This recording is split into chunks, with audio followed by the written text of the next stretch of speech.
जलसे में आकर के नारा लगा लिया जन्नत हमारे बाप की। मेरे नबी ने सिद्दीक अकबर से कह दिया था तुम जन्नती हो, हजरत उमर से कह दिया था तुम जन्नती हो, उस्मान गनी से कह दिया था तुम जन्नती हो, मौला अली से कह दिया था तुम जन्नती हो। वो चलते फिरते जन्नती है, मगर कोई माई का लाल ये नहीं बता सकता कि कभी सिद्दीक अकबर ने उसके बाद नमाज छोड़ी हो, फारूक आजम ने कभी नमाज छोड़ी हो, उस्मान गनी ने कभी नमाज छोड़ी हो, मौला अली ने कभी नमाज छोड़ी हो। कभी किसी सहाबी ने नमाज नहीं छोड़ी, हसन हुसैन ने नमाज नहीं छोड़ी। शरीयत के खिलाफ कभी किसी सहाबी का कदम नहीं उठा, किसी वली का कदम नहीं उठा। जिम्मेदारी से कहता हूं पूरी दुनिया के मौलवियों से टकरा लेना, मैं बिक्री का मौलवी नहीं हूं, पूरी दुनिया के मौलवियों से टकरा लेना। अगर गलत साबित कर दो तो करबला में भी हमारे ही कटे थे, हम भी यही कटेंगे। गलत साबित कर दो तो मुंह मांगा इनाम, कर मुंह मांगा इनाम। साबित ये करना है, अगर मैं ये बता करके जा रहा हूं, जरा तवज्जो रखना मेरी तरफ, गौर करना मेरी तरफ। अगर जिससे नबी नाराज है उससे खुदा भी नाराज है, उसकी दुनिया भी बेकार है, उसकी आखिरत भी बेकार। आज तक किसी वली ने नमाज नहीं छोड़ी, और मैं जो कह रहा हूं अगर कोई नमाजें छोड़े, शरीयत के खिलाफ हो, शरीयत के खिलाफ कदम उठाए तो वो पानी पे तैरे, आग में चले, हवा में उड़े, समंदर में उड़े, आसमान में उड़े, वो वली नहीं हो सकता। या तो शैतान है या फिर जादूगर, या तो शैतान। नारे तकबीर, नारे रिसालत। अल्लामा मुफ्ती सैयद मुकीमुर रहमान साहिब मजाक बना के रख लिया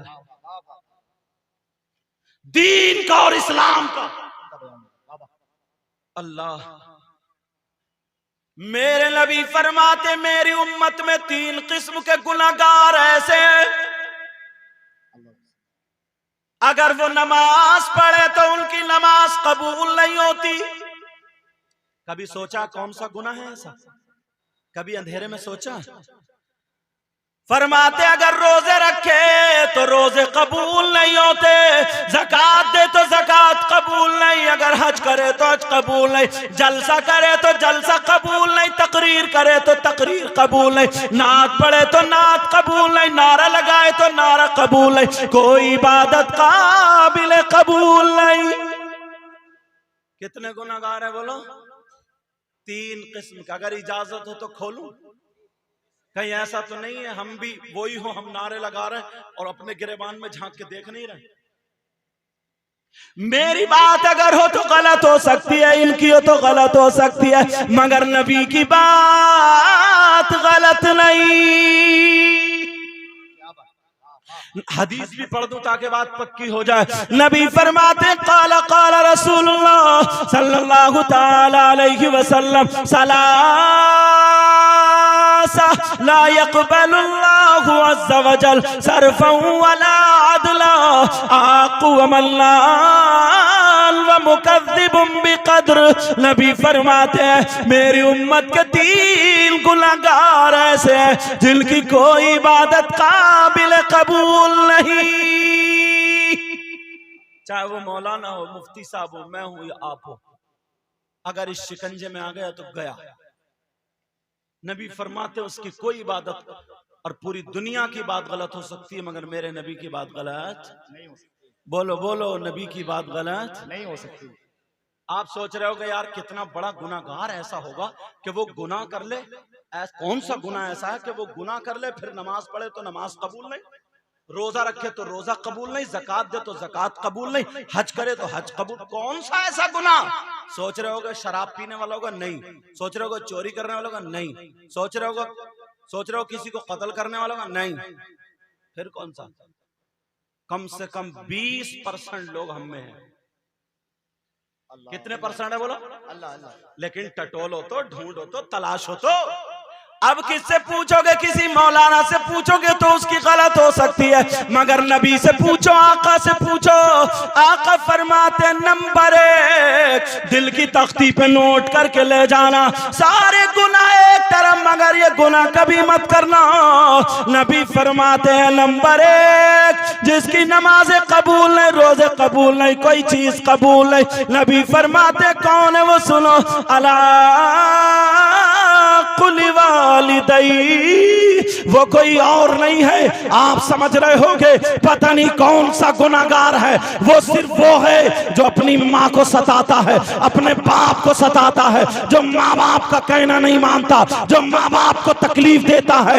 एक मर्तबा तुम्हें नमाज तो पढ़ते हो, मगर उससे पहले ये देखना पड़ेगा कहीं हमारे माँ बाप तो नाराज नहीं है, हमारे हाथ तो चूमते हो, ये देखना पड़ेगा कहीं माँ बाप तो नाराज नहीं है। ये कोई मौलाना का बयान नहीं है, ये नबी का फरमान है। अगर जिसके माँ बाप नाराज है, उसका नबी भी नाराज, उसका खुदा भी नाराज। और मैं ये कहता हूँ अगर जिसके माँ बाप नाराज, उसका नबी नाराज, उसका खुदा नाराज, तो वो कितनी नमाजें पढ़े, कितनी जलसे करे, कितनी तकरीरें करे, कितनी नाते पढ़े, अगर माँ बाप नाराज, नबी नाराज, खुदा नाराज, तो वो खाने काबा में अगर खिलाफ पकड़ के चूम चूम के मर जाए तब भी वो बेकार, उसकी दुनिया भी बेकार, उसकी आखिरत भी बेकार। अगर कामयाब बनाना है तो पहली सीढ़ी है कि माँ बाप को अपने राजी करना। नारे तकबीर, नारे रिसालत, अज़मते वालिदैन, तालीमाते इस्लाम, इस्लाहे मुआशरा कॉन्फ्रेंस। बेटा यहाँ बाबू, यहाँ ये क्या पहने, निकाल दो। चांदी की 4.5 माशा से कुछ कम, चांदी समझ रहे, चांदी की 4.5 माशा से कम एक अंगूठी मर्द के लिए एक नग वाली पहनना जायज है।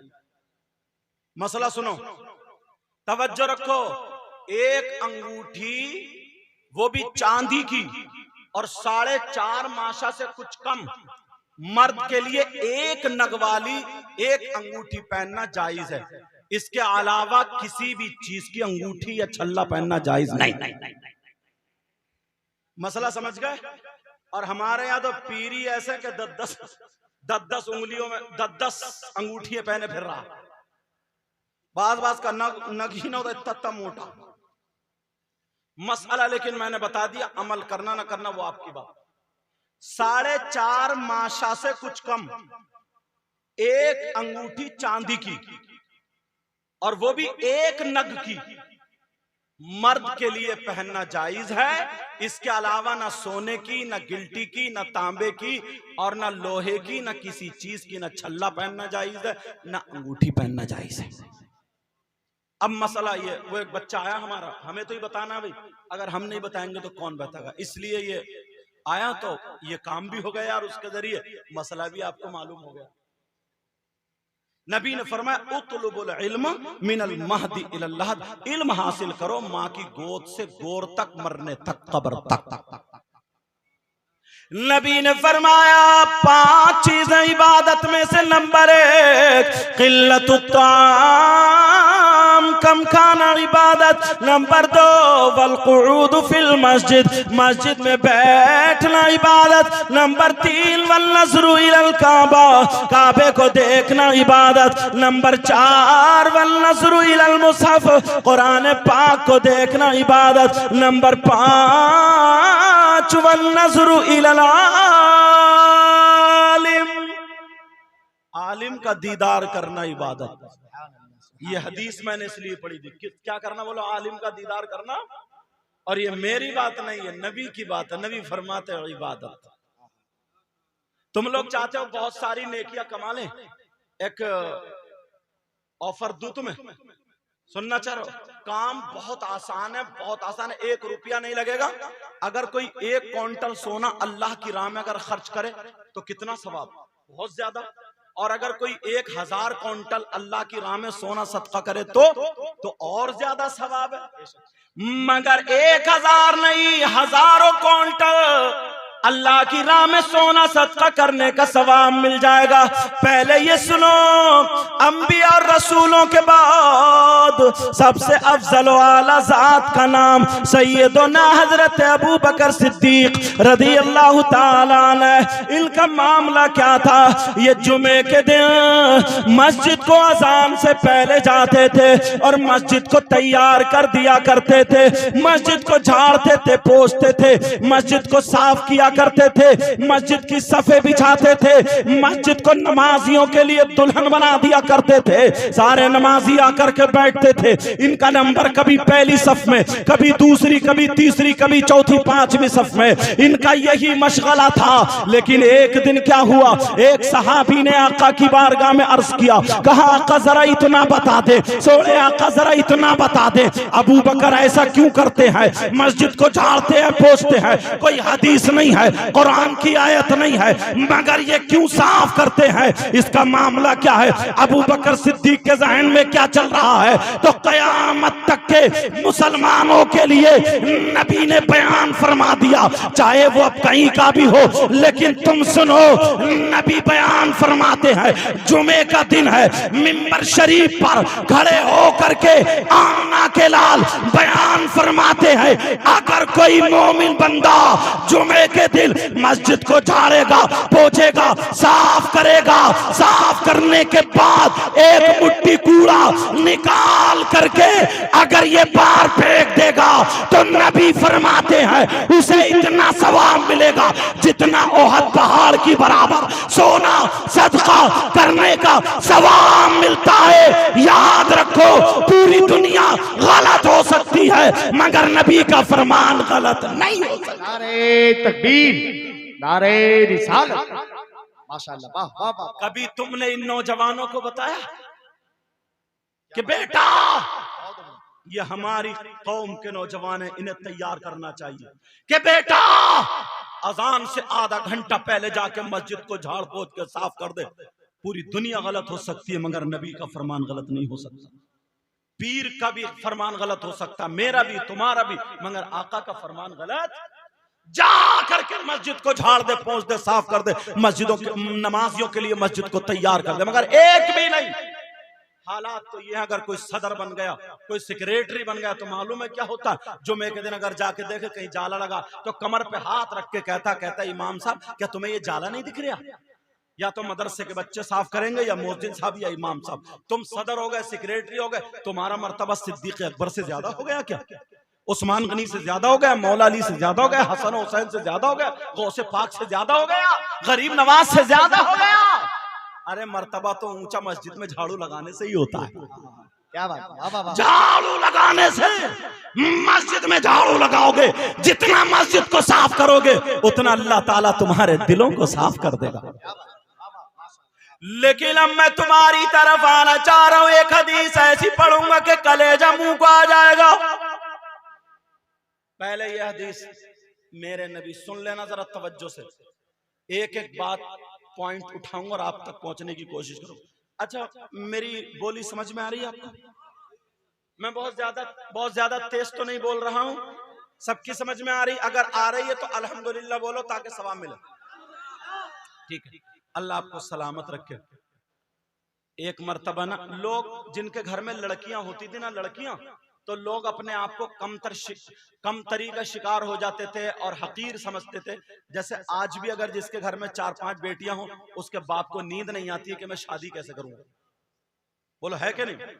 मगर मेरे नबी ने साहबा के दरमियान बयान फरमाया, मेरे जानिसारो चाहने वालों, परेशान मत हो, लड़कियों को बुरा मत समझो। अगर जिसके घर में 3 बेटियां हो और वो उनकी सही परवरिश कर दे तो वो जन्नत का हकदार। 3 बेटियों की वजह से जन्नत।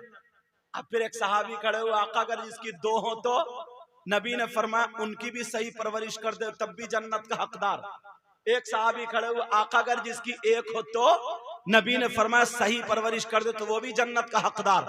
अब ये बताना ये था बेटियों की वजह से कहां जा रहे हो? बोलो जन्नत का हकदार बन रहा, मगर कब? जबकि बेटियों की सही परवरिश करे तब। बेटियों की परवरिश सही हो तब जन्नत का हकदार। ये हदीस हो गई। मगर दूसरी हदीस सुनो, नबी फरमाते सलासा ला यदखुलूनल जन्ना अला कुल वालिदै व दयूस व रजुलतुन निसा। नबी फरमाते हैं 3 लोग जन्नत में नहीं जा सकते। एक तो माँ बाप का नाफरमान जन्नत में नहीं जा सकता, दूसरा दयूस जन्नत में नहीं जा सकता। ये भी सुनो, अगर नबी जिसको जन्नत से रोक दे तो कोई पीर जन्नत में नहीं ले जा सकता। अगर नबी जिसको जन्नत से रोक दे कोई मुफ्ती जन्नत में नहीं ले जा सकता। अगर नबी जिसको जन्नत से रोक दे कोई मौलाना मुकर्रिर जन्नत में नहीं ले जा सकता, कोई नाजिम जन्नत में नहीं ले जा सकता, कोई शायर जन्नत में नहीं ले जा सकता। अगर नबी जिसको रोक दे तो कोई माई का लाल, मैं तो ये कहता हूं उसकी नमाजें भी जन्नत में नहीं ले जा सकती। अगर नबी मना कर दे तो रोजे ज़कात भी जन्नत में नहीं ले जा सकते। नबी फरमाते हैं दयूस जन्नत में नहीं जा सकता। अब जरा सुनो, तुम सोच रहे होगे ये दयूस कहां का रहने वाला है, ये कौन रहने वाला, किसके बारे में नबी फरमाते? अरे दयूस कौन है? दयूस वो माँ बाप है जिनकी बेटियां आवारा घूम रही है। दयूस वो माँ बाप है जिनकी बेटियां बेपर्दा घूम रही हैं। दयूस वो माँ बाप है जिनकी बेटियां दूसरे लड़कों से मोबाइलों पे चैटिंग और सेटिंग कर रही है। दयूस वो माँ बाप है जिनकी बेटियां बेपर्दा घूम रही है। अभी मैं निकल के आया, कई लड़कियां अभी मेले में घूम रही है, मेले ठेलो दुकान में घूम रही है। इनके माँ बाप से पूछो, अगर कहीं मेला हो लड़कियां मेकअप कर करके जा रही है, अगर कहीं जलसा हो उसमें भी जा रही है, अगर कहीं उर्स हो उसमें भी लड़की लड़के इतने जलसे में नहीं बैठते हैं जितने मेलों ठेलों में घूमते। मैं इस बाप से पूछना चाहता हूँ, क्या कभी तुमने सोचा, नबी फरमाते हैं अगर जिसकी बेटियां आवारा घूम रही हो, जिसकी बेटियां बेपर्दा घूम रही हो, जिसकी बेटियां फैशनीले कपड़े पहन रही हो, जिसकी बेटियां मोबाइल पे दूसरे लड़कों से बातें कर रही हो, वो माँ बाप दयूस है। उसके चालो चलन पहनावे से रहन सहन से माँ बाप राजी है तो वो माँ बाप दयूस है, दयूस है, दयूस है। और नबी फरमाते हैं दयूस जन्नत में नहीं जा सकता। अब कितनी नमाजें पढ़ो, कितने रोजे रखो, कितनी ज़कात दो, अगर जिसकी बेटियां आवारा घूम रही है वो दयूस है, वो माँ बाप जन्नत में हरगिज नहीं। अरे क्या पैगाम हो गया, वाह वाह वाह वाह वाह। नारे तकबीर, जोर से बोले, नारे का जवाब दे, नारे रिसालत, पैगाम इस्लाम। वाह वाह वाह। मैं हर बात या तो हदीस पे लाऊंगा या कुरान शरीफ पे। तवज्जो रखना, आज कलेजा फट जाता है। तुम्हारे यहाँ शादी हो, देख लो, अगर 50 लड़कियां हो तो एक भी ढंग के कपड़े नहीं पहनोगी। वो जिसका वो खड़ा होगा खूंटा, वो बाल किसी के आगे को, किसी के पीछे को, किसी चुटिया दुपट्टा यहाँ होगा, अपने जिस्म की नुमाइश करती हुई घूमती होंगी। इस अब्बा से पूछो आंखों पे चर्बी आ गई है क्या? इस बाप से पूछो। हजरत अभी मुहर्रम शरीफ निकले, कलेजा फटता है। 10 तारीख को मालूम है क्या होता है? तुम्हारे यहाँ भी करबला होगी, है कि नहीं? उसमें मेला भी लगता होगा, मालूम है आपको? 10 तारीख में क्या हुआ था? सैयदा फातिमा के पोते पोतिया करबला में इतना जुल्म उन पर ढाया गया। इमाम हुसैन के बच्चों को शहीद किया गया। 6 महीने के बेटे अली असगर, उनको शहीद किया गया। हम इतनी नस्लों के बाद सैयद हैं। इमाम मूसा काजिम की औलाद में से ये फकीर है। इतनी नस्लों के बाद सैयद हैं। उलमा हमारे हाथ चूम रहे हैं तो वो तो डायरेक्ट हुसैन पाक के बेटे हैं। इमाम हसन के बेटे हजरत कासिम, उनकी लाश पे घोड़े दौड़ा दिए गए। सैयदा ज़ैनब के 2 बेटे ओन मोहम्मद छोटे छोटे थे, उनको टुकड़े टुकड़े कर दिया गया। करबला के मैदान में हुसैन की सगी बेटी, जिनका नाम हजरत सकीना, उर्दू में अरबी में सुकैना आता है, उनके मुंह पे जालिम ने इतनी जोर से तमाचा मारा, चीख निकल गई थी, जमीन कांप गई, आसमान लरस गया। ये इन लोगों ने क्या हुआ था 10 मुहर्रम को? सैयदजादियों के हाथ बांध दिए गए, खेमों में आग लगा दी। इमाम ज़ैनुल आबिदीन हुसैन पाक के सगे बेटे 3 दिन से भूखे प्यासे, बुखार भी था, जुब्बा पकड़ के खींच के इतने कोड़े बरसा, इतने कोड़े बरसा, इतने कोड़े, जमीन और आसमान और जितने फरिश्ते वो सारे देख रहे, गवाह है सारे के सारे। 10 मुहर्रम को क्या हुआ था? और तुम्हारे यहाँ 10 मुहर्रम को क्या होता? तुम्हारे यहाँ झूले झूले लगते हैं मेले में, तुम्हारे यहाँ मेले में दुकान, करबला में दुकानें लगती हैं, तुम्हारे यहाँ मिठाई की दुकानें हैं, तुम्हारे यहाँ खिलौनों की दुकानें हैं, तुम्हारे यहाँ चूरन चाट के पत्तों की दुकानें, तुम्हारे यहाँ जलेबी टूट रही है, तुम्हारे यहाँ गोश्त के कबाब तले जा रहे हैं। अरे तुम्हारे यहाँ लड़की और लड़के मेले में जाकर के एक दूसरे के कोनिये मार रहे, मोबाइलों पे बातें कर रहे, जिस्मों पे हाथ डाले जा रहे। मैं पूछना चाहता हूँ तुम कौन से एंगल से हुसैनी हो, इतना बताओ।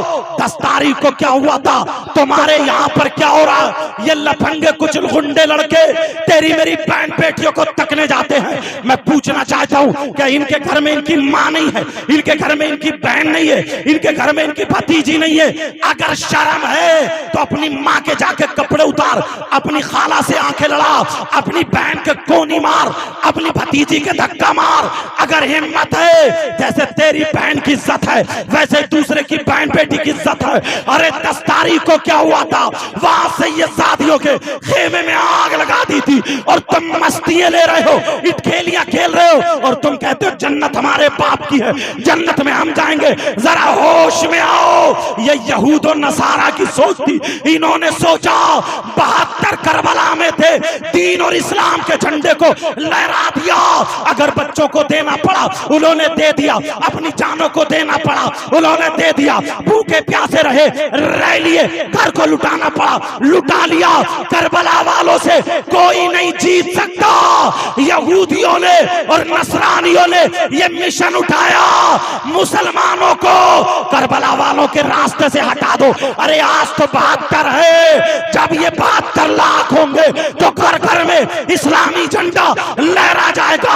ओ मुसलमानों, तुम्हें पता भी नहीं चला, तुम्हें ढोल में लगा दिया, तुम्हें ताशों में लगा दिया, तुम्हें खेल कूद में लगा दिया, तुम्हें मोबाइल में लगा दिया, तुम्हें दूसरों की बहन बेटियों के तकने में लगा दिया, तुम्हें लड़ाई झगड़ों में लगा दिया, पुलिस केस में लगा दिया, तुम्हें गुरूर तकब्बुर घमंड में लगा दिया, तुम्हें ये बता दिया ये इस्लाम है। कान खोल के सुनो, वो हुसैनी नहीं हो सकता। अरे हुसैनी वो है अगर खाए तो उसके खाने की अदा बोले नबी नबी, उसके पीने की अदा बोले नबी नबी, उसके चलने की अदा बोले नबी नबी, उसके सोने की अदा बोले नबी नबी, उसकी हर हर धड़कन बोले नबी नबी। दुनिया कहे कि जब गुलाम ऐसा है तो फिर नबियों का इमाम कैसा? नारे तकबीर, नारे रिसालत। जागो जागो, बहुत खेल लिए हो तुम, बहुत कूद लिए हो तुम, बहुत नाच लिए हो तुम। इन उलमा से पूछो, अल्लाह ये बाप इतना सीधा बाप है, ये सारी कमीज बाप की, क्योंकि जवान बेटी, बगैर शादीशुदा बेटी, कुंवारी बेटी, तुझे मोबाइल देने की क्या जरूरत है? बोल, बेटी को मोबाइल क्यों दिया? किस लिए दिया? इसलिए दिया कि ले बेटी बात करती रही है। किससे बात करेगी, किससे चैटिंग करेगी? 3 रोटी खाते हो, 1.5 की अकल रखो। किसी की बेटी ऐसी है जो फैक्ट्री चल रही है, जिसका कारखाना चल रहा, ट्रेनें चल रही हैं, बसें चल रही हैं, हवाई जहाज चल रहे हैं, क्या चल रहा? क्यों दिया बेटी को मोबाइल? कुछ बातें माइक पे बोलने की नहीं होती। कितनी लड़कियां गैर मुस्लिम लड़कों से टच होकर चली गई। होश की पियो ये उलमा जो बाहर निकल मद्रास चेन्नई वगैरह जाते हैं, इन लोगों को पता होगा। तुम तो घर में रह रहे हो, इन उलमा से पूछो कितनी मेहनतें करनी पड़ती। कितनी लड़कियां मुसलमान थी, धर्म चेंज, धर्म परिवर्तन, खत्म, खलास। तुम्हें क्या पता? ये बाप बेटी को मोबाइल क्यों दिया है मुझे बताओ। जिस लड़की ने, इस बस्ती का क्या नाम है हजरत? जगदीशपुर। जो लड़की कभी जगदीशपुर से निकल के बाहर नहीं गई, उसके पास बंबई का फैशन कहां से आया? बोलो। उसकी आस्तीन कैसे खुली, उसका गला कैसे खुला, उसके चलने का ढंग फिल्मों जैसा, खाने का ढंग फिल्मों जैसा, पहनने ओढ़ने का ढंग फिल्मों जैसा, कहां से आया? बोलो। है हिम्मत जवाब देने की? नहीं दोगे। मैं तुम्हें खुदा खुदा के कहता हूं, अरे बड़ा जन्नती, तो ये भी नोट उछल उछल के देते रहेंगे। सच में अब तो हम जन्नती हो गए। लेकिन जब मैं छील के रखता हूं ना, जो डॉक्टर होता है ना, मैल पड़ जाता, वो कट मारता तो दर्द होता, तकलीफ होती है ना, फिर दबाता तो और तकलीफ होती, लेकिन जब मैल निकल जाता तो सुकून से आराम से सोता। अभी तुम्हें तकलीफ जरूर हो रही है, मुझे वही डॉक्टर समझो। समाज में जो मैल पड़ गया ना, मैल वो दबा दबा के निकाल रहा हूं। तकलीफ जरूर हो रही है, मगर कब्र में आराम से सो गए इंशाअल्लाह। इंशाअल्लाह। ये बेटी को मोबाइल क्यों दिया? मुबारकबाद के लायक है कमेटी वाले, इन्होंने जो आज ये जलसा किया। मगर सुनाना तो उन लोगों को था, ये तो अच्छे अच्छे रह गए जो ज्यादा नचकइये है ना, जैसे बैंड बाजा बज जाए घोड़ों की तरह नाच रहे, डीजो पे नाच रहे हैं, वो नचकइये तो चले गए, मगर कोई ना कोई तो उस टाइम पे बोलता ही। लेकिन सुनो, बेटी को मोबाइल किसने दिया? ये बाप ने दिया, बाप ने। मैं पूछना चाहता हूं, ये खाने का ढंग फिल्मों जैसा, पहनने ओढ़ने का ढंग फिल्मों जैसा कहां से आया? ये इसी मोबाइल की देन है। कितनी लड़कियां आज बर्बाद हो गई, फैशनीले कपड़ों पे आ गई, लगता ही नहीं मुसलमान की बेटी है। अगर तुम्हें देना है ना, इनके हाथों से मोबाइल लेकर के दीनी किताब दे दो, इस्लामी किताब दे दो। अगर पढ़वाना है इन्हें बुखारी शरीफ पढ़वाओ, पढ़वाना है इन्हें तिरमिजी शरीफ पढ़वाओ, इब्ने दाऊद पढ़वाओ, इब्ने दाऊद शरीफ पढ़वाओ, इब्ने माजा पढ़वाओ, पढ़वाना तो मुस्लिम शरीफ पढ़वाओ, और नीचे तक अगर आ जाओ सैयदा फातिमा की जिंदगी पढ़वाओ, हजरत मैमूना की जिंदगी पढ़वाओ, हजरत हफ्सा की जिंदगी पढ़वाओ, हजरत ज़ैनब की जिंदगी पढ़वाओ, हजरत सफिया की जिंदगी पढ़वाओ, हजरत रुकैया की जिंदगी पढ़वाओ, गौसे पाक की माँ की जिंदगी पढ़वाओ, गरीब नवाज की बेटी की जिंदगी पढ़वाओ, साबिर पाक की माँ की जिंदगी पढ़वाओ। क्या तुम्हारे यहाँ लड़कियों के मदरसे नहीं है? जरूर होंगे, लड़कियों के मदरसे जरूर होंगे। आज मोबाइलों से निकालकर मदरसों में दाखिल कर दो, इनके हाथों में दीनी किताब होगी। अगर ये हमारी बेटी सैयदा फातिमा की जिंदगी को पढ़ेगी तो अब ये मोबाइलों में नहीं बल्कि ये किताबों में देखेगी। सबसे अच्छी लड़की कौन है, सबसे ज्यादा खूबसूरत लड़की कौन है, सबसे बेहतर लड़की कौन है, तो कभी तो गौसे पाक की मां आएंगी, कभी गौसे पाक की बेटी आएगी, कभी गरीब नवाज की बेटी आएगी, और आगे पढ़ेगी तो कभी नबी की बेटी हजरत फातिमा आएंगी, कभी सैयदा ज़ैनब आएगी। खुदा की कसम, अगर हमारी बेटी सैयदा फातिमा की जिंदगी को पढ़े तो खाएगी हमारी बेटी लेकिन ढंग फातिमा का होगा, पिएगी हमारी बेटी ढंग फातिमा का होगा, सोएगी हमारी बेटी ढंग फातिमा का होगा, उठेगी बैठेगी हमारी बेटी ढंग फातिमा का होगा, चलेगी फिरेगी हमारी बेटी ढंग फातिमा का होगा। अगर ऐसी बेटी बाप के घर में हो तो बाप के लिए रहमत बनती है, और अगर जब शौहर के घर में जाए तो शौहर के लिए नेमत बनती है, और जब मां बने तो औलाद के लिए इसके कदमों के नीचे जन्नत होती है। अरे तकबीर, नारे रिसालत, पैगाम इस्लाम, मजहब इस्लाम, हजरत अल्लामा मुफ्ती सैयद मुकीमुर रहमान साहिब किबला। लोग डॉक्टरी पढ़ के आते तो हॉस्पिटल बनाते, MBBS करके आया मुझे हॉस्पिटल बनाना, MD करके आया हॉस्पिटल, BOMS हॉस्पिटल बनाना। लोग वकालत पढ़ के आते हैं, एडवोकेट हो गया, अब वो वैसे केसेस देखता है। जो सीख के आए, जो पढ़ के आए, ये आलिम लोग पढ़ के आते हैं। तुम्हारे यहाँ का एक बच्चा, मुझे नाम मालूम नहीं है, शायद मैंने पूछा भी था, उनका नाम मोहम्मद तुफैल तो नहीं है। उन्होंने हॉस्पिटल नहीं बनाया, नजर में आया कि अगर लड़की हमारे इलाके की, हमारे गांव की, अगर उस तक दीन पहुंच, ऐसा नहीं है सारी लड़की जो फैशनीले कपड़े पहने पड़ी ये सब गलत है, गलत नहीं है, बस इनको देखा इनको देखा इनको देखा, मैंने भी पहन लिया, सही सही हक है। ये मामला ज्यादा है। इन्होंने आकर के शोरूम जूतों का नहीं खोला, कपड़ों का नहीं खोला, मदरसे से पढ़ के आए। इन्होंने अपने गांव को पहले देखा, सुधारना कहां से, चलना कहां से है। इन्होंने लड़कियों का मदरसा खोल लिया। अब तुम इस लायक भी नहीं है जो बच्चियों को अपने भेज दो। और मैं इतना जरूर कह के जाऊंगा, उन्हीं लड़कियों से जो आलिमा है उनसे महीने में या 15 दिन में एक प्रोग्राम औरतों का जरूर रखा जाया करे, घर घर जा करके हफ्तावारी या 15 दिन में या एक महीने में, ताकि उन तक पर्दे की बातें पहुंचे। कौन है जो बाप बताएगा?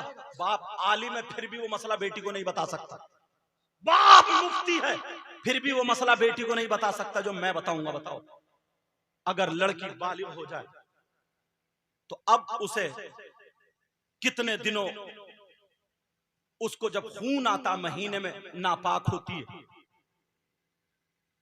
तो कितनी किस्म का खून होता। अगर हैज आएगा, हैज बोलते किसको, कम से कम की मुद्दत इसकी 3 दिन की, ज्यादा से ज्यादा 10 दिन की। ये कौन बताएगा उसको पाक रहने का तरीका? बेटी कैसे कपड़े पहनोगी, कैसे कपड़े पहने जाएंगे, इन दिनों में तुम क्या कर सकती हो, कुरान को हाथ लगा सकती हो या नहीं, नमाज पढ़ सकती हो नहीं। ये बाप अगर मुफ्ती भी तब भी अपनी बेटी को नहीं बताए, क्योंकि ये शर्म की बात है। लेकिन एक आलिमा बताएगी, आलिमा बताएगी। बहुत सारे मसले ऐसे हमारे ज़हन में हम जलसों में बता नहीं पाते, बोल नहीं पाते, क्योंकि शर्म की बातें बोल नहीं पाते। लेकिन ये आलिमा बताएगी। अब वो आलिमा से जो हमारे घर की माँ बहन सीख जाएगी, वो अपनी बेटियों को बताएगी। ये माँ की जिम्मेदारी। 15-15 साल की हो गई, 18-18 साल की, उनकी चुटियां बनाना सीख गई, मेकअप करना सिखा दिया, लाली लगाना सिखा दिया, मगर पाक रहना नहीं सिखाया। पाकी में कितने दिन नमाज पढ़ सकती और नापाकी में कितने दिन नहीं पढ़ सकती, ये नहीं बताया।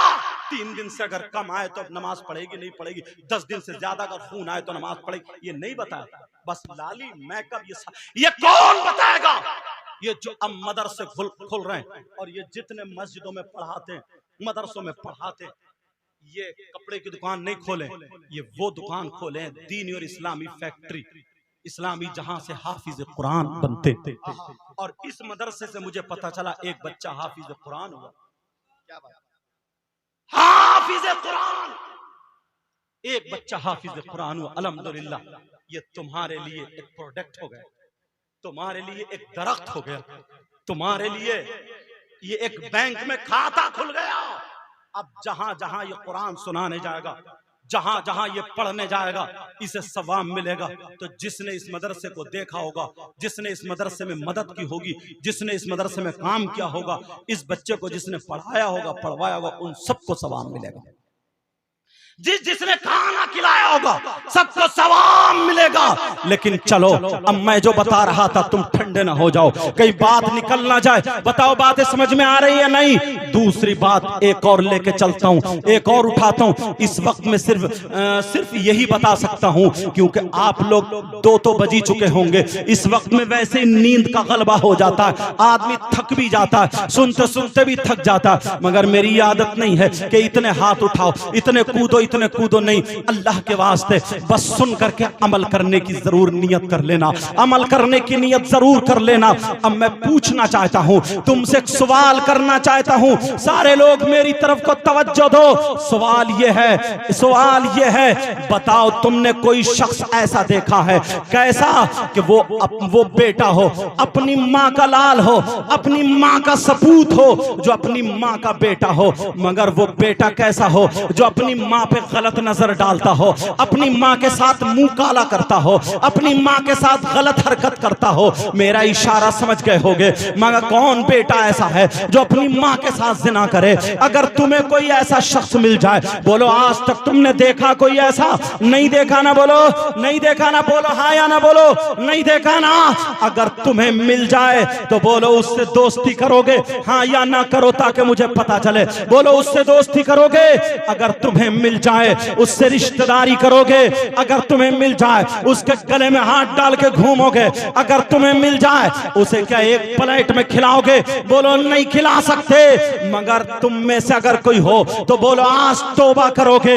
मुझसे पूछो, मैं बताता हूं, मुसलमानों में आज ऐसे 5% लोग हो गए हैं। आप कहेंगे कैसी बात कर रहे हैं हजरत, हमारी 40 साल की उम्र हो गई, हमारी 50 साल की उम्र हो गई, मगर हमने ऐसा कोई नहीं देखा। अगर हमारे गांव में हो तो उसे निकाल के भगा देंगे, उसके गले में जूतों का हार डालेंगे। जो अपनी माँ के साथ गलत नजर, गलत हरकत करने जैसा हो, अब सुनो, मुसलमानों में 5% है, बल्कि मैं कम करके कह रहा हूं इससे भी ज्यादा होंगे। आप कहेंगे कौन है वो? अगर इजाजत हो तो मैं बताऊं। ये किसी मौलाना की बात नहीं बताऊंगा, किसी आलिम की बात नहीं बताऊंगा, किसी पीर की बात नहीं बताऊंगा। मैं वो उनकी बात बताऊंगा जिनको कोई झुठला ही नहीं सकता, जिनको कोई रद्द नहीं कर सकता, जिनके बारे में कोई ये नहीं कह सकता कि मैं इनको नहीं मानता हूं। अरे वो कौन है? वो हमारे आका मुहम्मदुर रसूलुल्लाह सल्लल्लाहु ताला अलैहि वसल्लम फरमाने वाले हैं। आका क्या फरमाते हैं? अब नबी का फरमान सुनो, तवज्जो से सुनना। वो कौन शख्स है जो अपनी माँ के साथ गलत हरकत करने जैसा, इससे जलील इंसान कोई नहीं हो सकता, इससे बुरा इंसान कोई नहीं हो सकता, इससे नालायक इंसान कोई नहीं हो सकता, इससे खबीस इंसान कोई नहीं हो सकता। बोलो क्या इससे खबीस से बुरा इंसान हो सकता? क्या नहीं हो सकता। लेकिन कौन है? अब जरा सुनो प्यारे, तुमने नाम सुना होगा सूद और ब्याज का। बोलो नाम सुना है नहीं सुना? सूद और ब्याज का।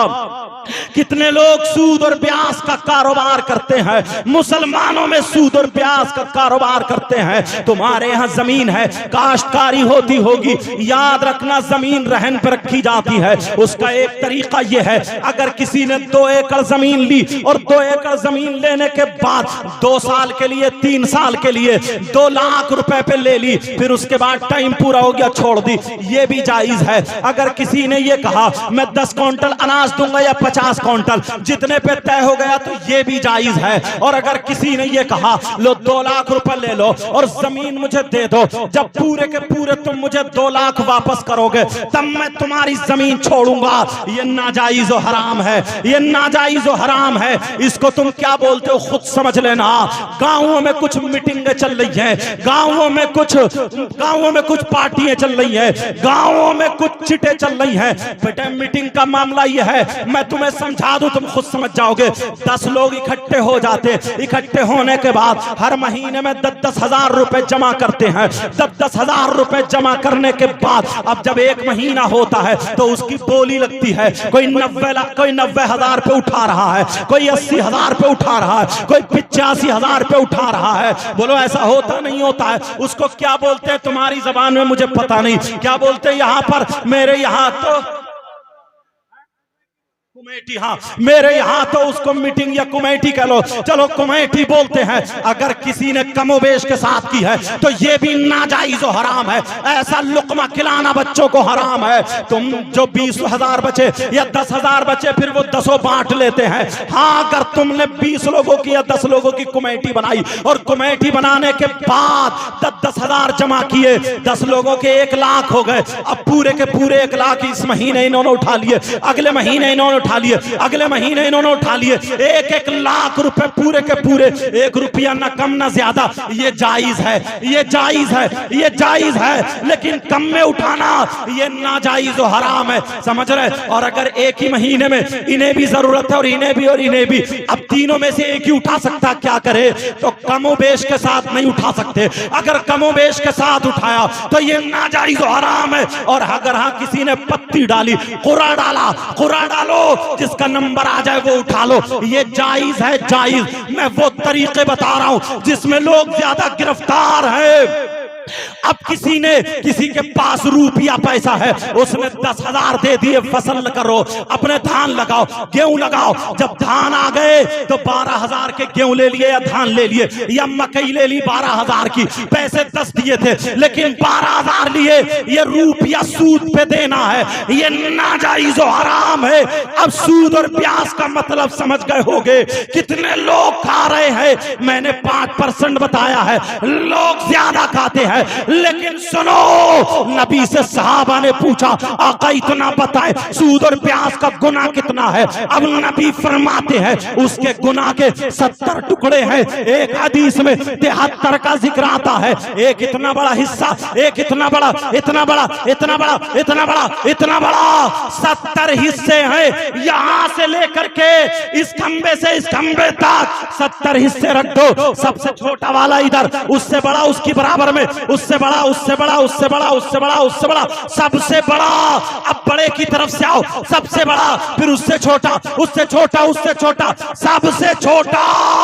ये 70 हिस्सों में सबसे छोटा वाला हिस्सा नबी फरमाते हैं सूद और प्याज के 70 हिस्से गुनाह है। उन 70 हिस्सों में से सबसे छोटा वाला हिस्सा उसका पाप और गुनाह ऐसा है जैसे सगे बेटे का मां के साथ जिना करना, सगे बेटे का मां के साथ मुंह काला।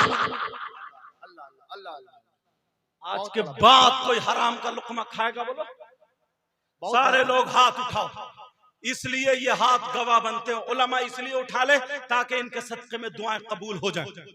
सारे लोग हाथ उठा करके पक्के सच्चे दिल से दुआ करो प्यारे, पक्के सच्चे दिल पिघला। अगर तुम रस्मन उठा रहे हो जैसे उठाते हो शायरों को, तो बिल्कुल मत उठाना। और अगर अल्लाह से डर के उठा रहे हो, पक्की सच्ची तौबा कर रहे हो, बोलो या अल्लाह आज से हम हराम का लुकमा नहीं खाएंगे, अपने बच्चों को चटनी से खिला लेंगे, नमक से खिला लेंगे, एक दिन भूखे रह लेंगे, मगर हराम का लुकमा, सूद और प्याज का लुकमा हरगिज नहीं। बोलिए इंशाअल्लाह।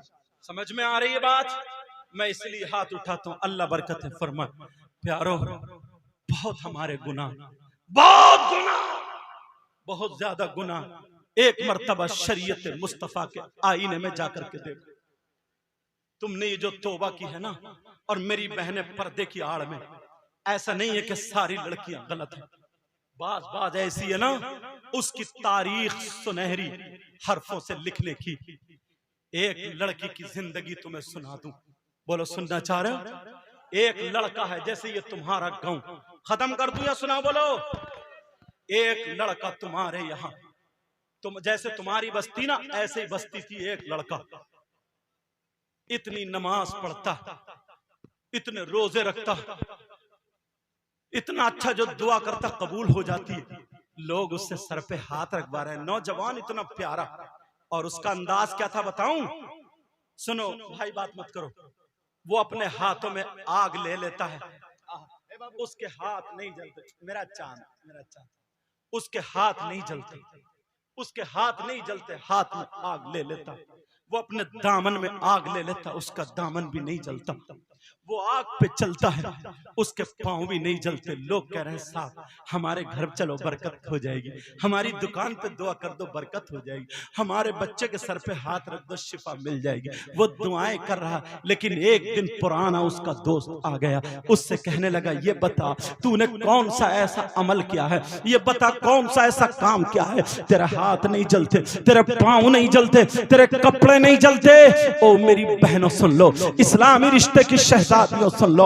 अब वो लड़का क्या कहता है? वो लड़का कहता है सुनो, पूरी बस्ती में सबसे बड़ा गुंडा मैं था, पूरी बस्ती में सबसे बड़ा नालायक मैं था, पूरी बस्ती में सबसे बड़ा गुनाहगार मैं था, सबसे बड़ा शराबी मैं था, सबसे बड़ा जुआरी मैं था। अरे मेरे पास 40-50 गुंडे रहते थे, उनकी मैं तनख्वाहें दिया करता था, उनको मैं शराबे पिलाता था, उनको मैं तले हुए मुर्गे खिलाता था, और मैं जिसको चाहता था उनसे मरवा दिया करता था। उन 40-50 या 60 गुंडों से मैं अपना काम लिया करता था। जिस बहन बेटी जो मुझे अच्छी लगती थी, मैं उसके घर से खिंचवा लिया करता था, उसकी इज्जत लूटा करता था। अल्लाह अल्लाह, वो लड़का कहने लगा मैंने ना जाने कितनी लड़कियों की इज्जतें लूट ली थी। लोग मुझसे डरा करते थे, लोग मुझे डाउन समझते थे, मैं जिसे चाहता था मरवा दिया करता था। 50-60 लोग मेरे पास रहते थे, चौराहों पे जिनको चाहता था कपड़े उतरवा लिया करता था। मैंने गरीबों की जमीनें छीन ली थी, ना जाने कितनों को खेत में गाड़ दिया था, ना जाने कितनों को मारा था। मेरे यहाँ शराब का जाम चलता था, तले हुए मुर्गे चलते थे, लोगों की जमीन छीन छीन कर उन गुंडों को खिलाया करता था। वो गुंडे मेरा काम किया करते थे, मैं बहुत बड़ा गुंडा था, डॉन था, मगर सारे लोग मुझसे डरते थे। मगर वो क्या कहता है सुनाओ। एक दिन जब सुबह सुबह मैं नहा करके घर से निकला, जैसे ही बाहर निकला धूप सामने से आ रही थी, सुबह सुबह का टाइम था। वो गुंडा कहता है एक लड़की मेरे सामने से आ जाती है, खूबसूरत लड़की है जिसका चेहरा यहां से यहां तक दिख रहा था और वो अपनी चादर ओढ़े हुई थी। उस चादर से उसका जिस्म नहीं दिख रहा था मगर पेमत दिखाई दे रहे थे। वो लड़की उस चादर से अपना जिस्म छुपाए पड़ी थी। आज मेरी बहनें जिस्म दिखाती हैं, जरा कान खोल के सुन ले। आज मेरी बच्ची अपना जिस्म दिखाती है, उन्हें ना माँ की परवाह है ना बाप की परवाह है, मगर इस्लाम की शहजादी देखो वो अपना जिस्म छुपा करके जा रही है। ये लड़का बोला, मैंने उस लड़की को आगे से घेर लिया और मैंने उससे कहा ओ लड़की ठहर जा। वो लड़की ने जब मुझे देखा तो वो लड़की कांप जाती है, वो लड़की थर्रा जाती है, वो लड़की डर जाती है और दिल ही दिल में कह रही है अल्लाह ये तो वही गुंडा है जिसने ना जाने कितनी लड़कियों के कपड़े उतार दिए, ना जाने कितनी लड़कियों की इज्जत लूट ली, ना जाने कितनी लड़कियों का गला घोट के मार दिया, ना जाने कितने गरीबों के पांव, कितने गरीबों की गर्दन पे पांव रख के उनको मार दिया, ना जाने कितनों की जमीन लूट ली। लड़की दिल ही दिल में कह रही है अल्लाह आज मुझे इस जालिम से बचा लेना, ऐ अल्लाह मेरी हिफाजत करना, ऐ अल्लाह मुझे बचा लेना। लड़की कांप रही और दिल ही दिल में दुआ कर रही है, ऐ अल्लाह मेरी इज्जत की हिफाजत करना। ओ मेरी बहनों, आज जो तुम शादियों में घूमती हो, तुम्हारे यहाँ मदरसे में जाओ, तुम्हारे यहाँ प्रोग्राम उसमें जाओ ताकि तुम्हें तरीका मालूम हो जाए। ये इस्लाम की शहजादी कांप रही है। अब ये लड़का कहने लगा ओ लड़की बोल कहां से आ रही है, कहां जा रही है, कहां रहती है, तेरा घर कहां है, तेरा बाप कौन है, तेरा भाई कौन है, तेरे घर पे कौन कौन है, बता कौन है, तेरा बायोडाटा क्या है। अब वो लड़की कांप गई, कांप के कहने लगी, हाथ जोड़ के कहने लगी भाई मुझे माफ कर दे, मुझे छोड़ दे, मैं तुम्हारे ही गांव की रहने वाली हूं, मैं तुम्हारी बस्ती की रहने वाली हूं, मेरा वहां पे घर है, मेरा टूटा फूटा छप्पर है, मेरी कच्ची दीवारें हैं, बांस की दीवारें लगी हुई है। अल्लाह अल्लाह वो लड़की कह रही है भाई न मेरी माँ है, न मेरा बाप है, न मेरी बहन है, न मेरा भाई है, न मेरा चचा, न मेरा ताऊ, न मेरा खालू, मेरा कोई नहीं है। हाँ मेरे छोटे छोटे 3 बच्चे हैं और मेरी शादी हो गई है, मेरी शादी हो गई है, मेरे छोटे छोटे 3 बच्चे हैं। हाँ ये भी सुनो मेरे शौहर का भी इंतकाल हो गया, उन बच्चों को पालने वाला कोई नहीं है, मेरे हाथों में छाले पड़ गए, ठेठे पड़ गई, मैं दूसरी औरतों के यहाँ बर्तन धोने जाती हूँ, उनके घर के काम काज करने जाती हूँ, जो मुझे मजदूरी मिलती है मैं वो मजदूरी से अपने बच्चों की गुजर बसर करती हूँ। ओ नौजवानों तुम्हें क्या पता आज तुम अपने इन माँ बाप का दिल दुखाते हो। अरे इन बूढ़े बुजुर्गों माँ बाप से पूछो इन्होंने कितने काम किए, कितनी मजदूरी की है। आज बंबई जाके तू बातें बनाने लगा, आज दिल्ली जाके तुझे रंग आ गया, आज गोवा और मद्रास चेन्नई वगैरह जाकर के आज घर में तूने टेल पत्थर लगा लिया, तेरी माँ की और बाप की तेरी नजरों में कोई कदर नहीं रही। अरे ये हीरो था हीरो, इसका लाल खून काला पड़ गया, ये कितने इसने खेत जोते, कितने इसने मकई झाड़ी, तब तुम्हें पाल के इतना बड़ा कर दिया है। तुमसे हाथ जोड़ के कह के जाऊंगा कभी अपने माँ बाप को मत सताना, कभी अपने माँ बाप को तकलीफ मत देना, कभी अपने माँ बाप को आंखें मत दिखाना। अगर तुम्हारे माँ बाप तुम्हें डांट दे तब भी तुम बर्दाश्त कर लेना और माँ बाप की सह लेना, तभी तुम बहादुर और अच्छे बच्चे माने जाओगे। वो लड़की कहने लगी भाई मुझे माफ कर दे, मेरा कोई नहीं है, मगर वो लड़की बोली, वो लड़की ने कहा मुझे माफ कर दे। वो लड़के की नीयत खराब हो गई, उसे देख करके उसकी रगों में शैतान दौड़ने लगा, क्योंकि वो तो गुंडा था, वो तो दूसरों की बहन बेटियों को तकता था। आज अगर कोई नौजवान ऐसा हो जो मोबाइलों पे दूसरों की बहन बेटियों से चैटिंग करता है, दूसरों की बहन बेटियों को तकता है, मैं उससे हाथ जोड़ के कह के जाऊंगा, इन कमेटी वालों को मुबारकबाद देना, आज इन्होंने जो जलसा किया है तुम वो चैटिंग छोड़ देना, क्योंकि हमारी तुम्हारी बहन बेटियों की इज्जत और उसकी इज्जत एक सी होती है। तू अच्छा और शरीफ बच्चा बन जाना। आप सुनो, वो कहने लगा ओ लड़की, उसकी रगों में शैतान दौड़ने लगा, उसकी नीयत खराब हो गई। वो लड़का कहने लगा ओ लड़की, तुम मेरा कहना मान ले। उसने क्या कहा होगा आप समझ गए होगे। उसने बहुत गंदी बात बोली, उसने गुंडी बात बोली, उसने नाजायज बात बोली, उसकी इज्जत लूटने वाली बात बोली, उससे गलत हरकत करने वाली बात बोली। अल्लाह बरकतें फरमाए। आप समझ गए होगे उसने क्या बोला। मैं मैक पे नहीं बोल सकता, आप समझदार हो, समझ गए होगे। उसने बहुत खराब बात बोली, उसके जिस्म से खेलने वाली बात बोली। लड़की की आंखों में आंसू आ गए। लड़का बोला देख सुन ले, मेरा कहना मान ले, मैं तुझे मजदूरी से बचा दूंगा, मैं तुझे दूसरों के घरों पे काम करने से बचा दूंगा, दौलत दे दूंगा। लड़की रोती कहने लगी या अल्लाह मुझे बचा ले, और रो करके कहने लगी भाई क्या तुझे पता नहीं है, नबी ने फरमाया अगर कोई लड़की या लड़का आपस में एक दूसरे के हाथ में हाथ दे दे और उनकी नीयत खराब हो तो अल्लाह ताला उसकी कब्र में 99 अजदहे और सांप पैदा कर देता है। क्या तुझे पता नहीं है। जमीन कहती है मौला मुझे इजाजत दे, मैं जिंदाई से निकल लूं। आसमान कहता है मौला मुझे इजाजत दे, मैं इसके ऊपर टूट पड़ूं। क्या तू कैसा मुसलमान है, तू मेरी इज्जत की बात कर रहा। ना ना भाई मुझे माफ कर दे। लेकिन ये लड़का कहना लगा, क्योंकि इसकी रगों में शैतान दौड़ता था, कहा तू मुझे जानती नहीं है, मैं तुझे तेरे घर से भी उठवा सकता हूँ, मगर देख शराफत से कह रहा हूँ तुझे दौलत की जरूरत है दे दूंगा, रुपये पैसों की जरूरत है दे दूंगा, जितनी दौलत है ले ले, तो अपने बच्चों को अच्छी गुजर बसर कर ले, सिर्फ मेरा कहना मान ले। उसने क्या कहा होगा आप समझ गए होगे। मगर वो लड़की, ओ मेरी बहनों सुनो, आज तुमसे कोई मोबाइल पे मीठी मीठी बातें कर ले, तुम फिसल जाती हो। तुम्हें मोबाइल में कोई एसएमएस कर दे, तुम फिसल जाती हो।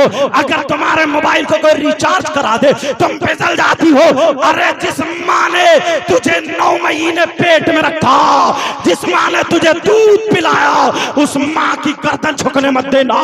जिस बाप का तू खून है, हाथ उठा के कह देना मैं मर सकती हूँ मगर अपनी इज्जत का सौदा नहीं कर सकते हो। अरे इस लड़की को देखो, इस लड़की ने जवाब दिया, अरे तू दौलत की बातें करता है, तेरी दौलत पे लाना, तेरे रुपयों पे लाना, तेरे पैसों पे लाना, तेरी जवानी पे लाना, तेरी दौलत तुझे मुबारक हो और आमना का लाल मुझे मुबारक। नारे तकबीर, नारे रिसालत, पैगामे इस्लाम। वाह वाह वाह वाह। ऐसे वक्त में वो भी खुरदुरी तकरीर सुन रहे हो तुम। कुछ लोगों की आदत होती है कि चुटकुले सुन ले, मगर नहीं प्यारो तुम समझदार हो।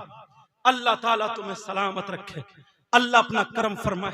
बेटा तुम्हारे भी कई अंगूठी है, एक ही पहनना बेटा, अच्छा ध्यान रखिए उस बात का। लेकिन सुनो मेरी तरफ तवज्जो दो, गौर करो। वो लड़की कहने लगी, वो बोला सुन मैं तुझे घर से खिंचवा लूंगा। लड़की बोली तू मेरी बोटी बोटी कर दे, ले मेरे टुकड़े टुकड़े कर दे, मार चुरी, मुझे काट डाल, मगर तेरी हिम्मत नहीं है जब तक जिंदा हूं मेरे जिस्म पे हाथ डाल दे। वो लड़की चली गई। उस लड़की ने अपना जिस्म तो जिस्म पल्लू भी नहीं दिखाया। लेकिन अब इम्तिहान आगे बढ़ा। मेरे भाइयों जरा सुनो, बड़ी दर्द भरी कहानी। इम्तिहान आगे चलो। जब टाइम गुजर गया, उस गांव में सूखा पड़ा, पानी आया, खत्म, सारी फसल खत्म। कुछ दिनों बाद भूखमरी शुरू हो गई, सूखा पड़ गया। पहले इतना अनाज होता भी नहीं था, कहे साली पड़ गई। इन लोगों से पूछो, जमीनें खाली पड़ी रहती थी, आज तो सब हरियाली। सूखा पड़ गया। मालदार लोगों के घर में खाने को, मीडियम लोगों के खाने को खत्म हो चला। इस गरीब लड़की के घर में भी चूल्हा नहीं जला, इसे कोई मजदूरी पे नहीं रखता, इसके घर खाने को नहीं। एक दिन हो गया, इस गरीब बच्ची के घर में चूल्हा नहीं जला।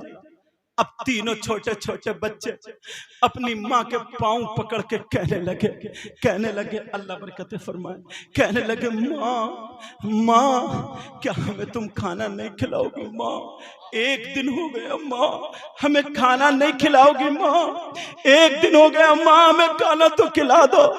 माँ कह रही है मेरे लाल जरूर अल्लाह इंतजाम करेगा। अरे एक दिन हो गया इस माँ ने खाना नहीं खिलाया, खाना है ही नहीं तो खिलाए क्या? तीनों बच्चे कह रहे हैं माँ भूख लग रही है। माँ जिधर को जाए बच्चे पीछे पीछे घूम रहे हैं। ये माँ कोने में खड़ी होकर के दुआ कर रही है अल्लाह मेरे बच्चों की जान बचा ले अल्लाह। न मेरा शौहर है, न मेरा बाप है, न मेरा भाई है, मेरा कोई नहीं है अल्लाह मेरे बच्चों की जान बचा ले, मेरे बच्चों की जान बचा ले। दूसरा दिन आ जाता है, इस गरीब लड़की के घर में चूल्हा नहीं जला। ये गरीब बच्चे अल्लाह ये माँ कह रही है मेरे लाल परेशान मत हो। बच्चों की सांस अटकने लगी, भूख के मारे बच्चे परेशान कह रहे माँ हमें खाना खिला दो। मगर माँ के पास कोई खाना नहीं है, माँ के पास अनाज नहीं है। माँ मोहल्ले में निकल गई, का बच्चों लाती हूँ और अपना आंचल फैला करके ये माँ आंचल फैला करके इन बच्चों की खातिर भीख मांग रही है। ओ नौजवानों और 15 साल की बच्चियों, 14 साल की बच्चियों जो तुम अपनी माँ का कहना नहीं मानती, अगर तुम्हारी माँ कुछ कह दे तो तुम आंखें निकालती हो। ओ मेरी बच्ची, मेरी बहन, मैं तुझसे हाथ जोड़ के कह के जाता हूँ, इस माँ को बड़ी तकलीफ होती होगी। इसने 9 महीने पेट में रखा, इस माँ ने 2 साल तेरी लैट्रीन और पेशाब धोया। अरे हमने पेशाब किया मगर हमारी माँ खुद गीले में सोई और हमें सूखे में सुलाया। आज इस माँ बाप का कहना मत टालना। वो लड़की अपने औलाद की खातिर भीख मांग रही है और कह रही है मेरे बच्चों की जान बचा लो, मेरे बच्चों की जान बचा लो। मगर सब कह रही हैं बहन हमारे घर में होता हम दे देते, अब तो हमारे बच्चों का भी यही नंबर आने वाला। बच्चे कह रहे हैं माँ लेकर के आ रही होंगी, माँ लेकर के आ रही होंगी, मगर माँ खाली आ गई। 2 दिन गुजर गए, माँ क्या अब हमें खाना नहीं मिलेगा? माँ हम भूखे मर जाएंगे माँ। अरे छोटे छोटे बच्चे कह रहे माँ अब हमें कुछ नहीं मिलेगा, जरा बताओ। माँ के सामने इस माँ का दिल चिरता होगा। इन माँ बाप से पूछो, अगर किसी की तबीयत खराब होती अपनी दुकानें छोड़ देता औलाद की खातिर। ये माँ अब तीसरा दिन आ जाता है, इस गरीब बच्ची के घर में चूल्हा नहीं जला। तीनों बच्चे उनकी सांस लबों पे आ गई, लबों पे सिसकियां ले लेके कह रहे माँ अब तो कुछ पकने रख दो माँ अब तो कुछ पकने रख दो।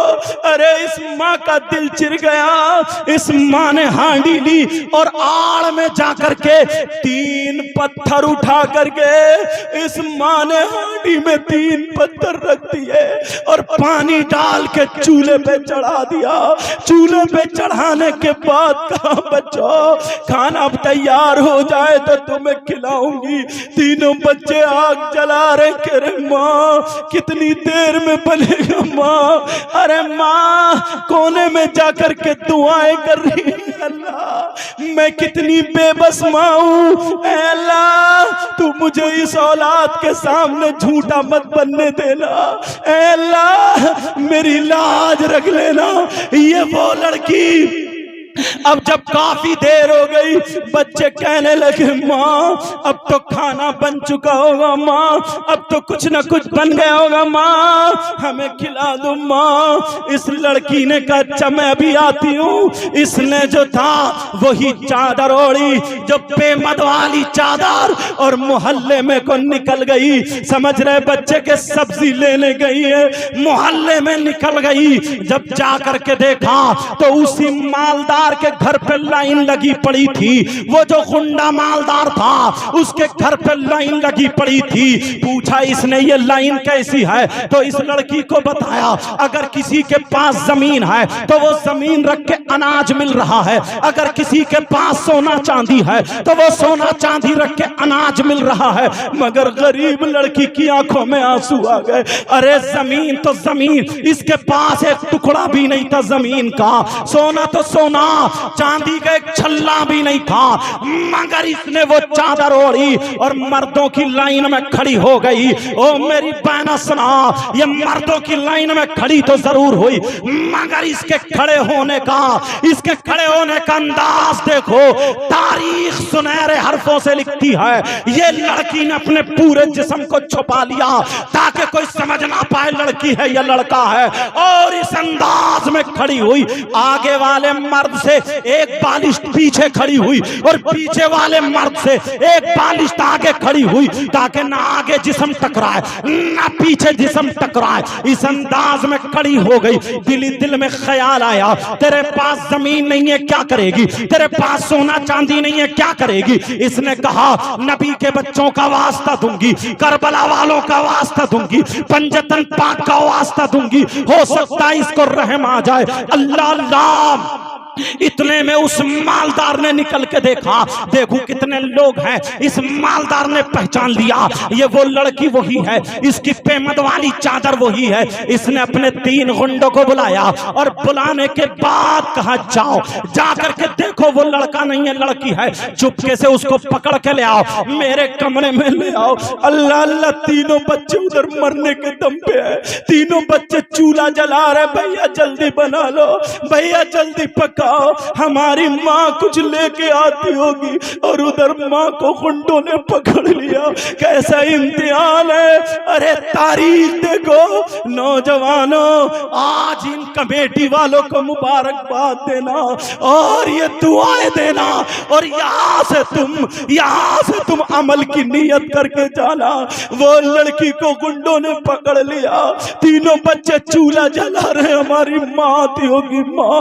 उस लड़की को पकड़ के उस मालदार के कमरे में ले जाके छोड़ दिया।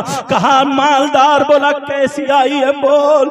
ये लड़की अपना आंचल फैला के कह रही है भाई मेरे छोटे छोटे बच्चे 3 दिन से भूखे हैं, मैं पत्थर डाल के आई हूँ भाई, मुझे थोड़ा सा अनाज दे दे, मेरे बच्चों की जान बचा ले, अगर बच गई अपने खून का एक कतरा बेच के तेरा कर्जा उतार दूंगी। ओ मेरे भाई तुझे अल्लाह ने दिया है, गरीबों पे मदद कर ले। अरे इस माँ को देखो, ये माँ अपनी औलाद की खातिर भीख मांग रही है, और तू कैसा नौजवान है, तू कैसा अपने माँ बाप का बेटा है, तेरी खातिर तेरी माँ रो रही है और तू अपनी माँ को आंखें दिखा रहा है, तू अपनी माँ को हाथ चिढ़ा रहा है। प्यारे में हाथ जोड़ के कह करके जाता हूँ नाना ऐसा हरगिज मत करना। वो कह रही है भाई मेरे बच्चों की जान बचा ले, मगर इसकी फिर नीयत खराब हो गई, इसके सर पे फिर शैतान सवार हो गया। ये कहने लगा लड़के जान मैं तेरे बच्चों की जान भी बचा लूंगा और तुझे दौलत भी बहुत दूंगा, मगर तू मेरा कहना मान ले। उसने फिर वही गलत बात बोली, उसने फिर वही खराब बात बोली, उसने फिर वही उसके जिस्म से खेलने वाली बात बोली। आप समझ गए होंगे।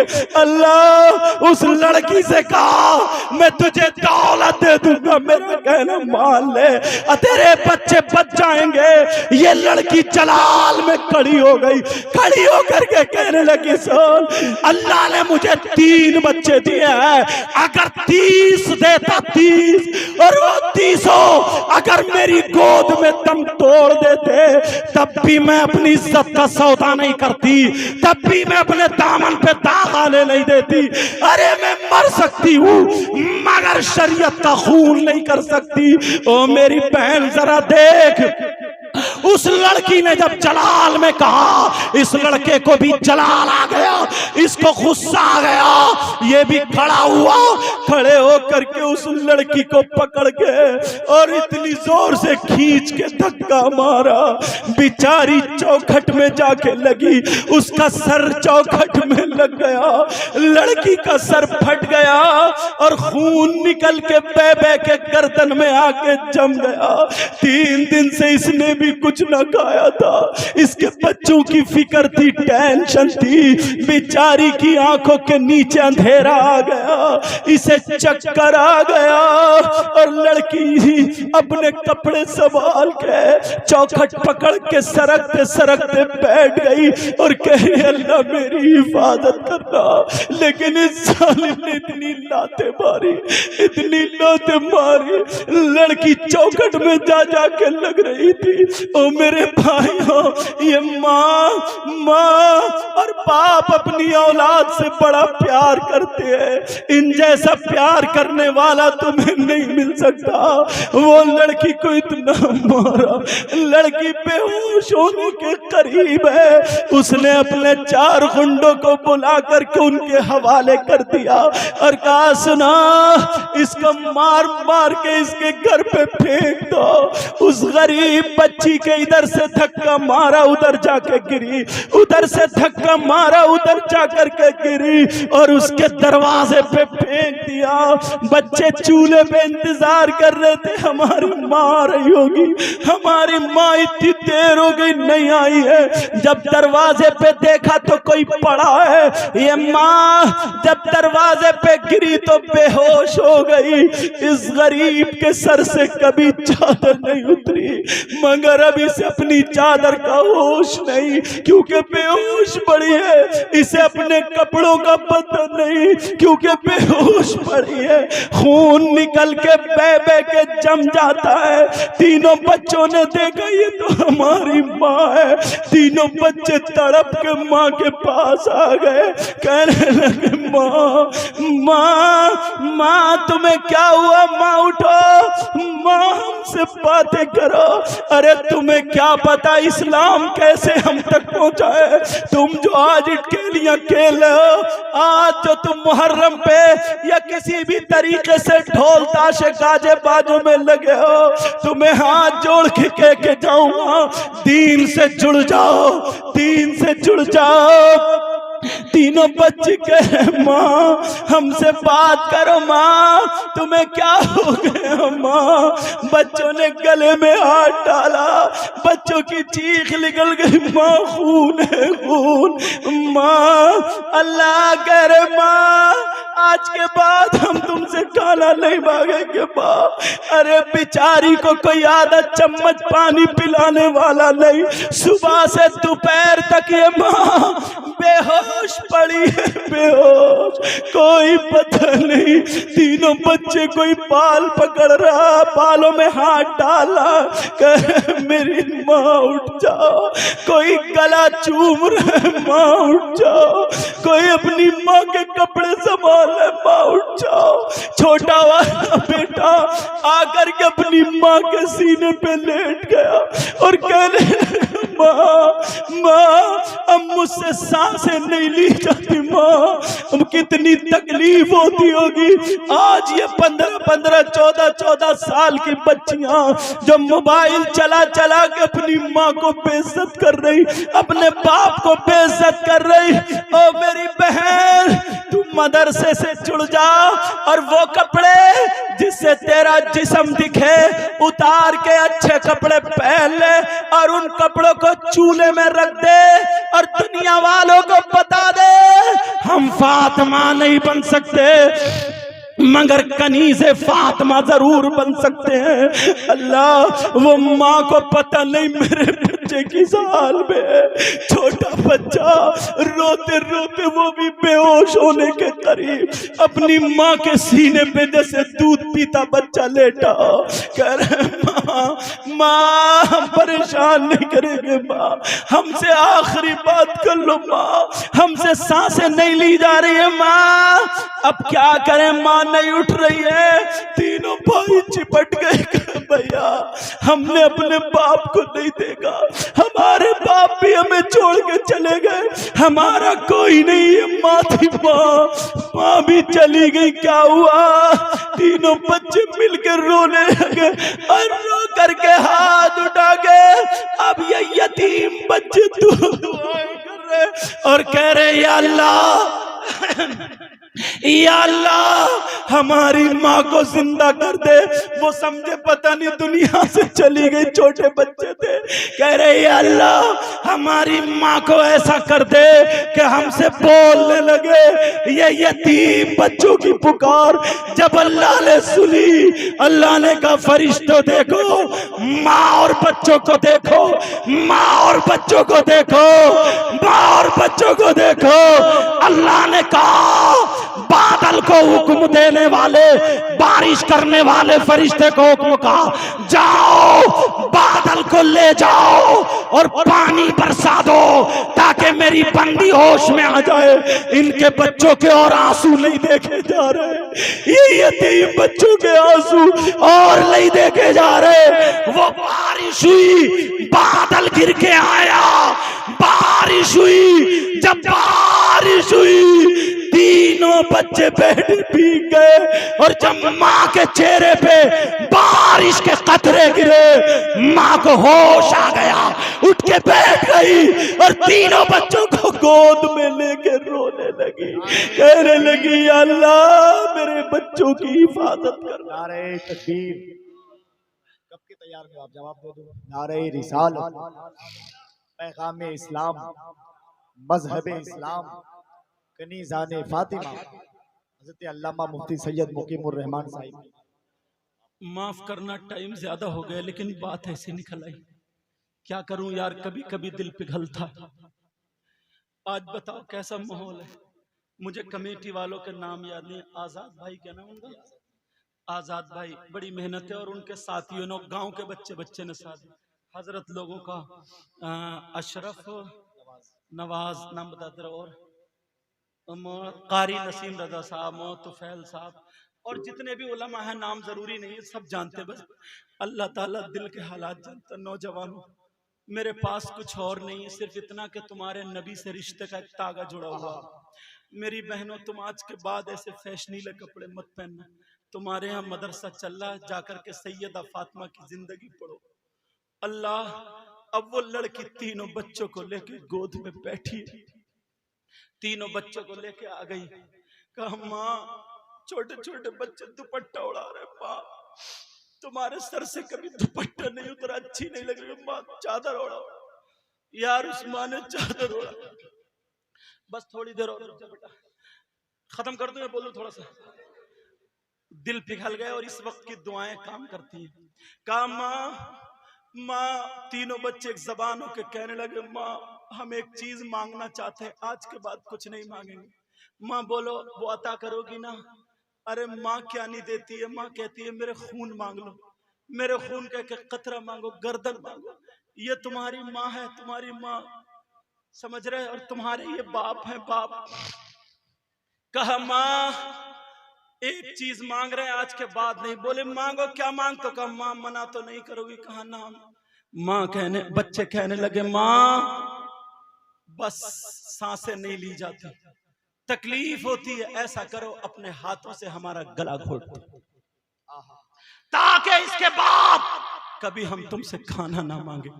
लेकिन माँ की चीख निकल गई, दीवार से टिक गई, अपने आप को संभाला, तीनों बच्चों को रखा, चादर ओढ़ी, और माँ ने सोचा चलो अब मैं मालदार के घर चलूं, अपनी इज्जत उसके हवाले कर दूं और बच्चों की जान बचा लूं, आखिरी रास्ता।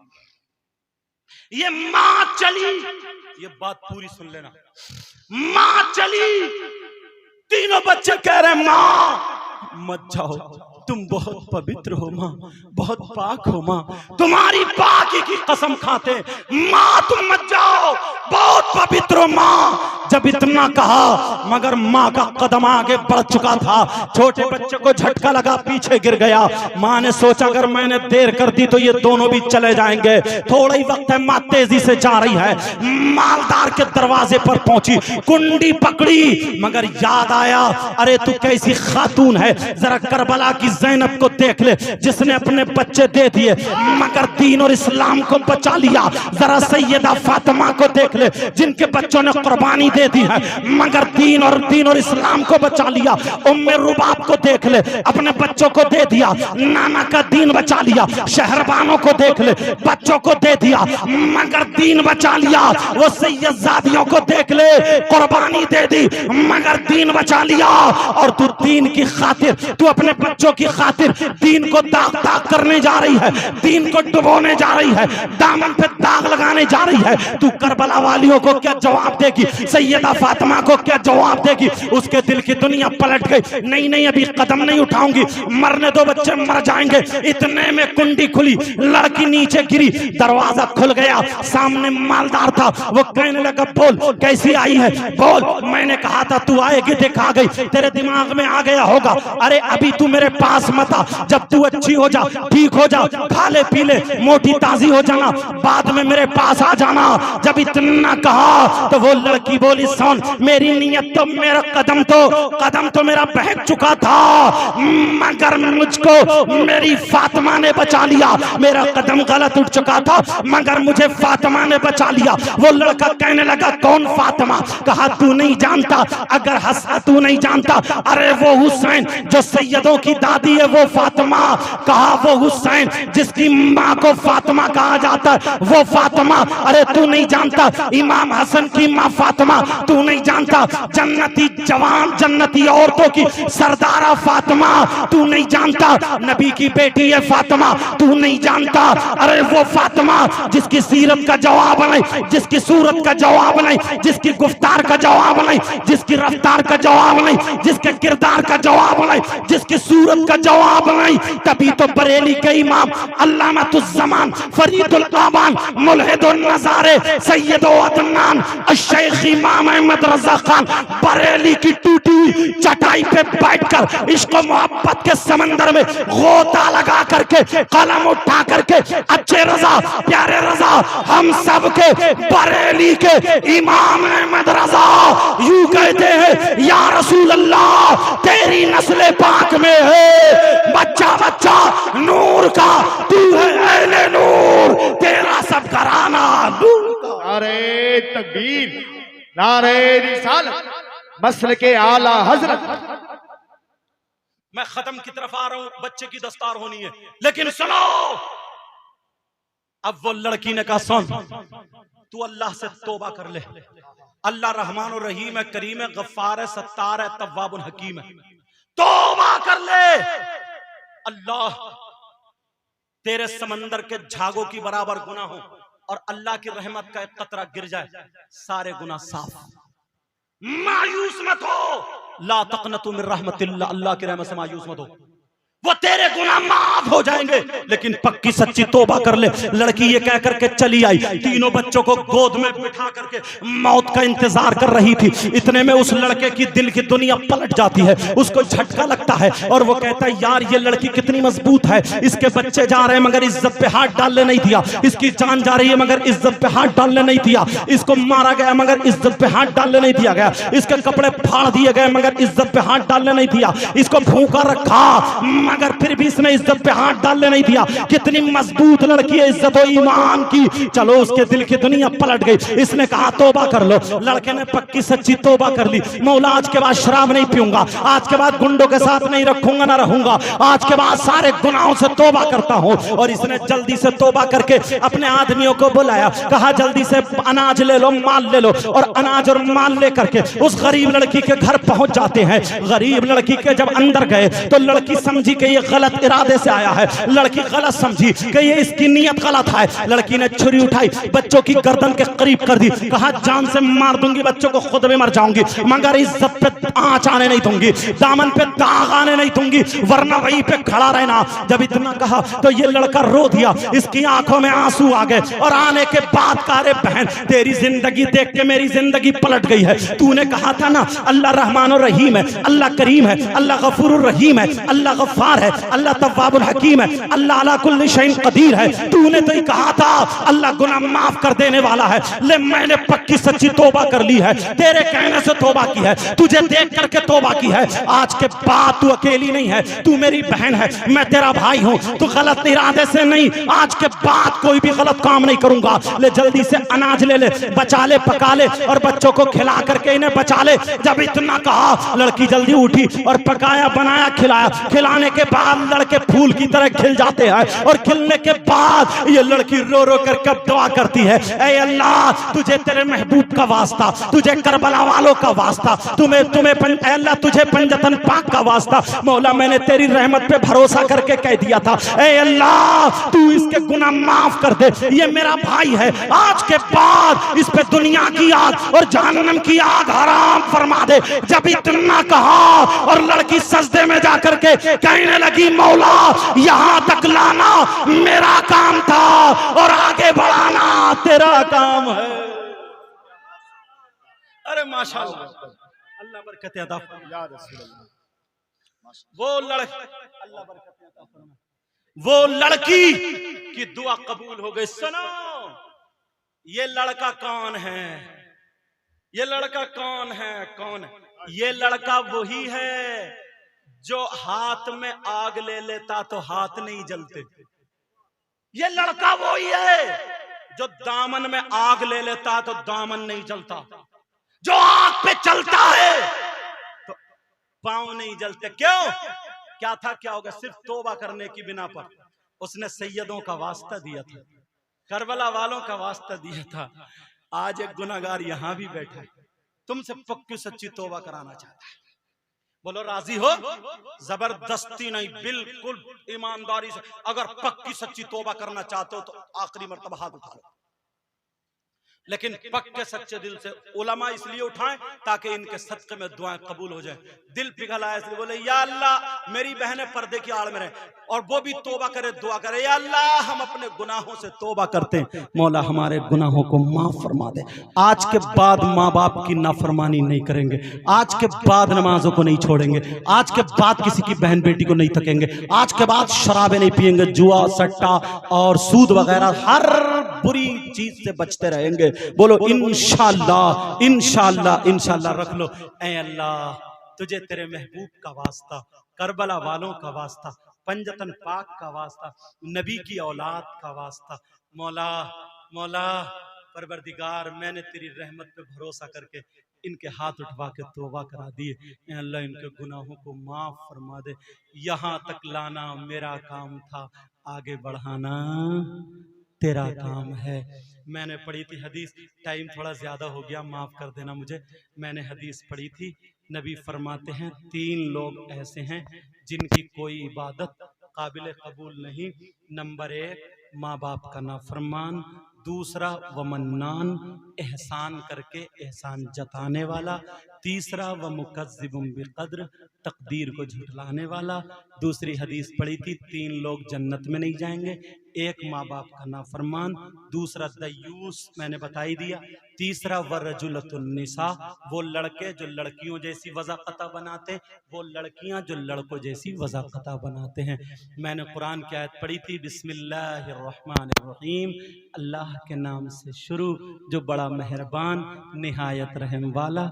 वल तकुम मिनकुम उम्मा, तुम में से एक गिरोह ऐसा होना चाहिए, यदऊना इलल खैर जो खैर की दावत दे, वयअमुरूना बिल मारूफ और भलाई का हुक्म दे, वयनहौना अनिल मुनकर और बुराइयों से रोके, व उलैइका हुमुल मुफ्लिहून यही वो लोग हैं जो कामयाब हैं। बोलो मेरा साथ दोगे? बोलो इंशाअल्लाह। नमाजों की पाबंदी करियो, बुराइयों से बचते रहियो। आपस में ना मोहब्बत रखियो, मैल कुचैल दिल से सब खत्म कर दियो। अगर किसी की किसी से रंजिश हो, लड़ाई हो, दुश्मनी हो, सुबह को जाके सलाम कर लियो। इंशाअल्लाह महशर के दिन हमारी आपकी मुलाकात होगी। नबी ने फरमाया, सहाबा ने जब पूछा सबसे अच्छा बंदा कौन है, अल्लाह को कौन सा बंदा पसंद है, तो नबी ने फरमाया जो दो शख्सों में लड़ाई हो, जो बोलने में अच्छाई करने में पहल कर दे, अल्लाह ताला को वो बहुत पसंद है। और नबी ने फरमाया मुझे भी पसंद है। समझो, अगर किसी की गलती है तब भी उसे माफ कर दियो और आपस में मेल मोहब्बत सच्चे और पक्के दिल से मिलते रहो। ये तुम्हारा मदरसा, जिस मदरसे का नाम दारुल उलूम मदरसा शफी उल उलूम है और जामिया आयशा लिल बनात है, यहाँ बच्चियों को भी भेजो, इधर बच्चों को भेजो। एक बच्चा हाफिज कुरान हुआ, कौन सा बच्चा है वो? आ गए बेटा, मेरे पास आओ, इधर आओ बाबू। ए माशाल्लाह, देखिए छोटा सा बच्चा, बैठ जाओ बेटा। समझ रहे? 10 मीटर कपड़ा अगर कहीं लो और लेने के बाद एक कपड़ा किसी कुरान शरीफ का जुज़दान सिलवा दो और एक कपड़ा किसी भाई की पैंट सिलवा दो, एक एक महीने